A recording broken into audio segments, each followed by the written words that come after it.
లేచింది నిద్ర లేచింది మహిళా లోకం, దతరిల్లింది పురుష ప్రపంచం. లేచింది మహిళా లోకం. ఎప్పుడో చెప్పెను వేమనగారు, అప్పుడే చెప్పెను బ్రహ్మంగారు. ఎప్పుడో చెప్పెను వేమనగారు, అప్పుడే చెప్పెను బ్రహ్మంగారు. ఇప్పుడే చెబుతాయను కోబులమా,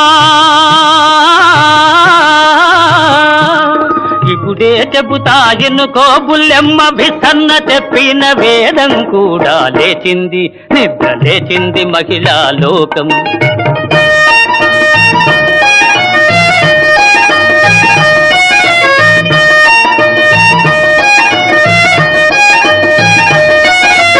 పల్లెటూళ్ళలో పంచాయతీలు,